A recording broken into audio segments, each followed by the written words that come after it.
IDFC first bank ಗ್ರಾಹಕರ IDFC first bank ಅಕೌಂಟ್ನಲ್ಲಿ ನಿಮ್ಮ ಹಣ ಸೇವಿಂಗ್ ಆಗ್ತಾ ಇದೆಯಾ? ಹಾಗಿದ್ರೆ ಈ ಸುದ್ದಿ ನಿಮಗೋಸ್ಕರ.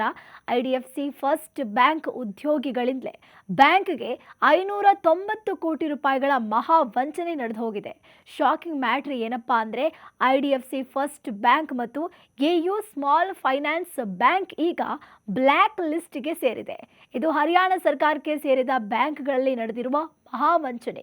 ಬ್ಯಾಂಕ್ ನೀಡಿರುವ ಮಾಹಿತಿಯ ಪ್ರಕಾರ ಚಂಡೀಗಢ ಶಾಖೆಯಲ್ಲಿ ಕಾರ್ಯನಿರ್ವಹಿಸ್ತಾ ಇದ್ದ ಕೆಲವು ಉದ್ಯೋಗಿಗಳು ಮತ್ತು ಹೊರಗಿನ ವ್ಯಕ್ತಿಗಳು ಸೇರ್ಕೊಂಡು ಹರಿಯಾಣ ಸರ್ಕಾರಕ್ಕೆ ಸಂಬಂಧಿಸಿದ ಖಾತೆಗಳಲ್ಲಿ ಅಕ್ರಮ ಎಸಗಿದ್ದಾರೆ. ಆದರೆ ಯಾವಾಗ ಹರಿಯಾಣ ಸರ್ಕಾರದ ಇಲಾಖೆಯೊಂದು ತನ್ನ ಖಾತೆಯನ್ನ ಮುಚ್ಚಿ ಹಣವನ್ನ ಬೇರೆ ಬ್ಯಾಂಕ್ಗೆ ವರ್ಗಾಯಿಸಲು ಕೋರಿತು, ಆಗ ಖಾತೆಯಲ್ಲಿದ್ದ ಅಸಲಿ ಮೊತ್ತ ಮತ್ತು ದಾಖಲೆಗಳಲ್ಲಿದ್ದ ಮೊತ್ತದ ನಡುವೆ ವ್ಯತ್ಯಾಸ ಕಂಡುಬರುತ್ತೆ.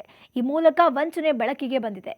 ಈ ಪ್ರಕರಣದಿಂದಾಗಿ ಬ್ಯಾಂಕ್ನ ಷೇರುಗಳು ತೀವ್ರ ಕುಸಿತ ಕಂಡಿದ್ದು, ಹರಿಯಾಣ ಸರ್ಕಾರವು ಬ್ಯಾಂಕ್ ಅನ್ನ ಕಪ್ಪು ಪಟ್ಟಿಗೆ ಸೇರಿಸಿದೆ.